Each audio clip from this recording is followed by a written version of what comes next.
Now, one of the last bits of media that you can play with on any HTML page is something called a canvas. The canvas element is a small block of area where you're allowed to draw anything you want, just like an artist's canvas. Now, in order to do this, we're going to have to delve into some actual programming. And we're a little early for this. Normally that comes in Unit 2.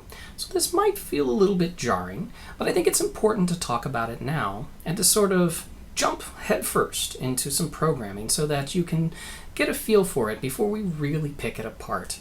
Think of this as a sort of immersion learning moment where we're going to get really deep into something that we're going to get into a lot more detail on later. For now, just try and connect what we're doing back to concepts that you've learned in your own programming courses. Things like loops, variables, values, and if statements. We're going to do just a little bit of that this time around just to get our feet wet and to get a feel for how it works. Really, you can't draw on the canvas without programming. So we've got to do it here. Here I've set up a basic page with our boilerplate, filled in the titles and headings that we have everywhere, and I've created one single tag. The tag is called canvas, not surprisingly, and that's the tag that we want to be able to do. I've also given it an ID. Now, we used IDs back when we were working with forms as well. IDs are important because they allow us to identify a tag when we're programming so that we can get a connection to it over in our code. And we're going to need to be able to do that here. So we give it an ID. We also set up its dimensions, and I went ahead and gave it one little style, which is basically its background color. Now you can actually call out quite a few colors by name. I'm doing that here with light gray. If you'd like to see what those are, you just simply need to Google what the SVG colors are. It's part of the Scalar Vector Graphics, or SVG standard. There's a whole bunch of these named colors, and you can find the lists of them all over the place. When we save this and open it up, we should see the following. Here is our canvas, and I made it light gray just so we'd be able to see it. There's nothing in it right now. This is just a place now where we can draw, but we have to actually do the drawing using JavaScript. So to make us able to do this here, I've got some of the Canvas tutorial pulled up on W3 Schools. You might want to spend a little bit more time with the full tutorial on your own, just so you get a little more into this. But I want to spend this time actually sort of orienting you to JavaScript so that you aren't completely alone. We're going to do this inside of a script tag. Script tags can go inside the head or the body, and they are executed as soon as they are encountered. So imagine that your browser goes through, is coming down through the page. As soon as it hits a script tag, it will start running it. Now, it's important to note that you really don't want it to run until the entire page is loaded. And so the best practice, though there are people that argue against this, is to put it at the end of the body. That's where I'm going to put it and where I'm going to recommend. We're going to say script. And inside this script, it is going to expect JavaScript. Now, technically, you could put lots of different languages in here, but browsers don't support anything other than JavaScript. So JavaScript is what will go here. Now, the first few things we need to do is we need to sort of set up our canvas to be able to draw to it. Up here, it's been put in as a blank tag with nothing inside of it, and there really is nothing you could put between here. No content is really supported. It should be left empty, and all the drawing is done in JavaScript. But to begin with, we've got to grab that canvas. So we're going to do this. We're going to say document.getElementById. This is a very common function that we call document.getElementById. And then we need to give it the ID of our canvas. Now, I'm going to put this inside single quotes. You could put it inside double quotes. I prefer to do single quotes when I'm in JavaScript, and there's a good reason for that we'll get into later on. Right here, the ID is canvas. Now, I actually don't like that it's called canvas. I'm going to change that. I'm going to call this our canvas or something different so that it's different from the tag name, just so that we emphasize that what we are actually grabbing here is the ID name, not the tag name. So there we are, our canvas. Now this should look like a function call. We've done this before. Document is an object.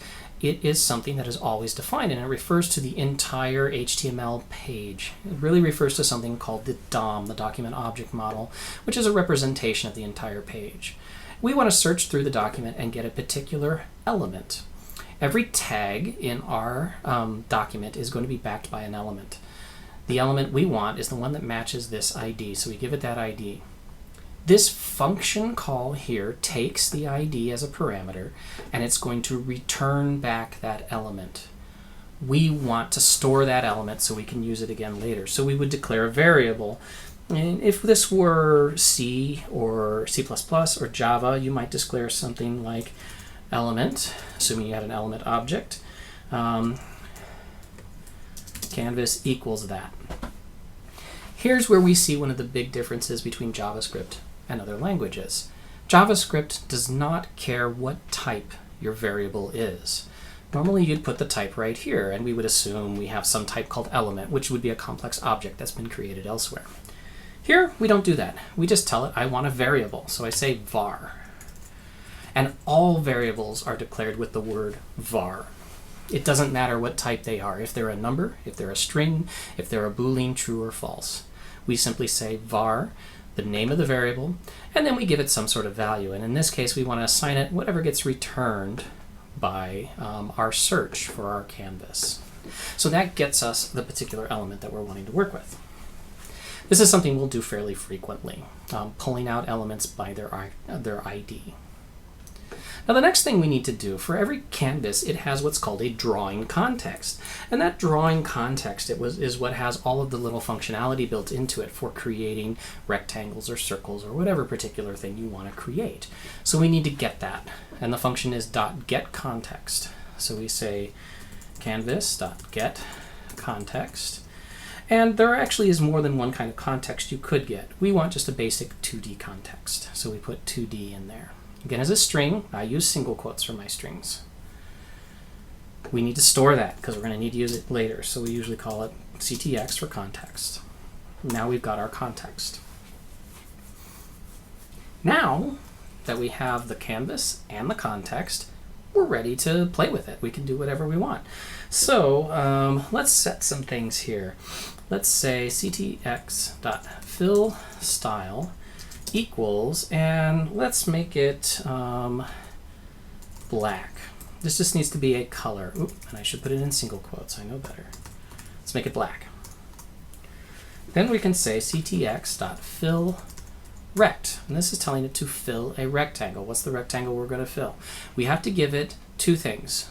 We need to give it the location, and then we need to give it the dimensions of the rectangle. So the location will say, let's do it at 10, 10, and that's XY location. Now, just so you know, the coordinates of this system are actually addressed from the top left corner down. So we're telling it come in 10 pixels and come down 10 pixels. So the second value, the Y value, is going to be inverted from what you maybe normally expect. Now there's other places that happens too, so maybe you do expect it. Let's give it a width of 200 and a height of 50. So there we are. We're doing two things here.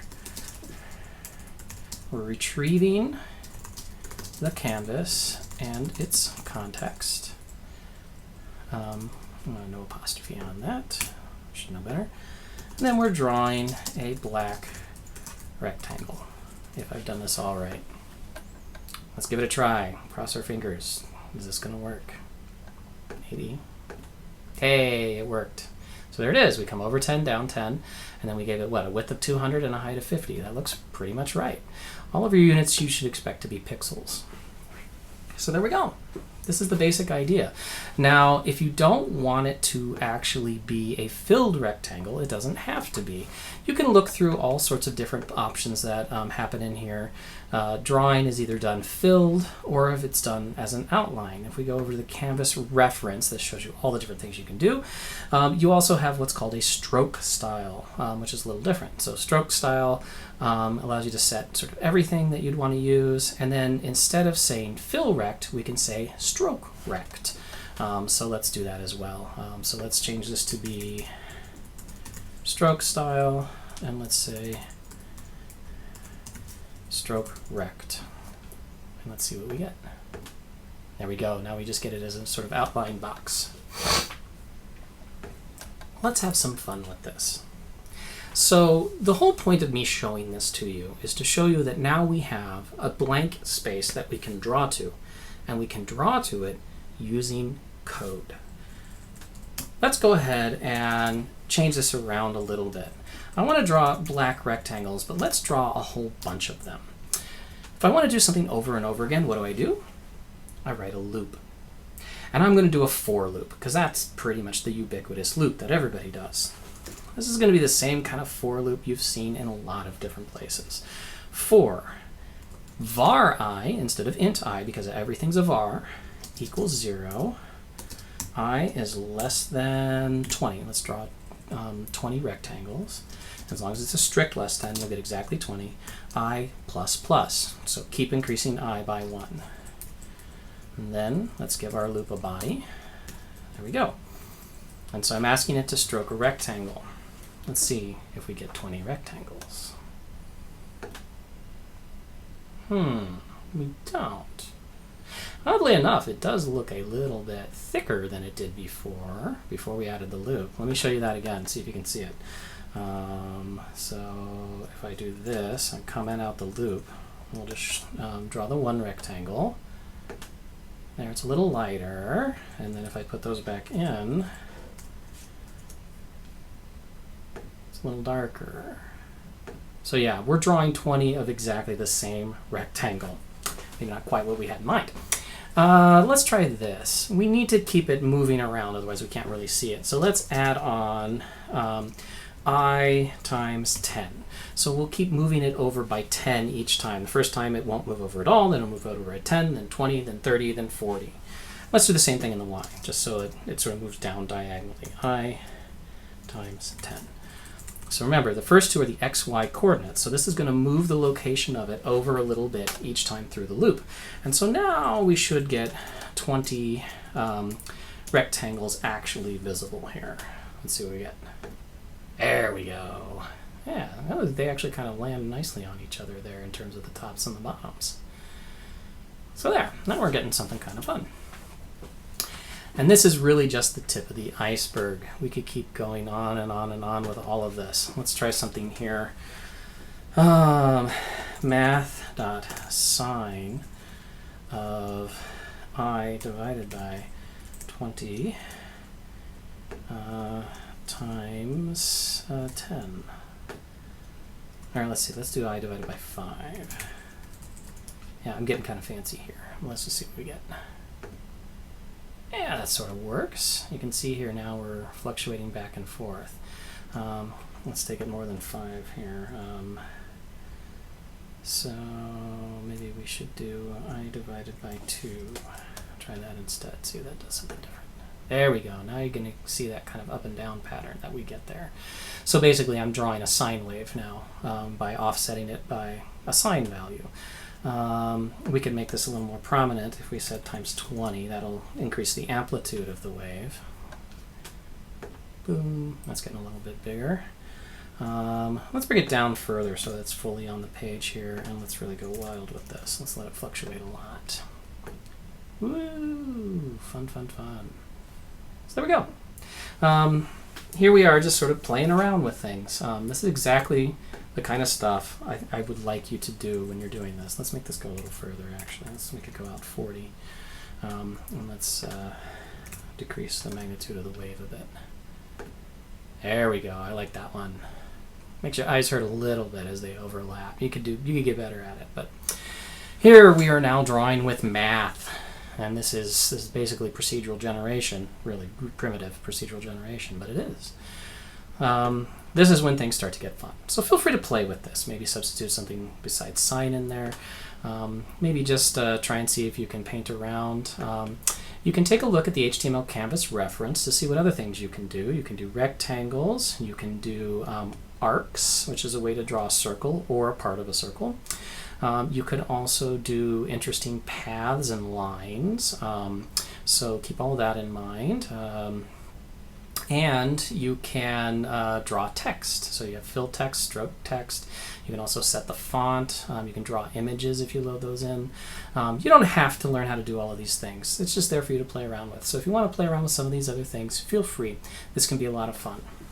I'm going to have you working with an example and trying to modify it for the homework. So make sure you also go over, you'll notice here in the Canvas tutorial, now how did I get to this? Remember, go HTML and then come all the way down here to HTML graphics, Canvas. And I find the easiest way to get to this is actually then to scroll all the way to the bottom. This is a little bit convoluted, but this is what I always remember. And here's their full HTML Canvas tutorial. You'll then be looking at the Canvas tutorial. There's not much in this first tutorial. The reference is useful. Where I really want you to go is right below that to Canvas clock. This is kind of a fun little thing. This is an animated clock. And let's go all the way to the end here and see what it's going to be in the end. Clock start and actually get it running. There it goes. Now it's ticking. I'm going to be wanting you to create this and recreate it with a couple modifications. And so this is where you're going to need to understand a little bit how all of this is working, but you can follow through their example and really just modify the parts that are really crucial to this. So make sure you work through the example and understand it. Please ask me questions. Make sure you're clicking on into the try it yourself parts too. This is all very important, and there'll be links directly to this over in the web page for the homework, so make sure you check all that out. I know this might be a little bit scary because we're jumping into programming here, but believe me, you'll know this. This is going to look exactly like code that you've written before.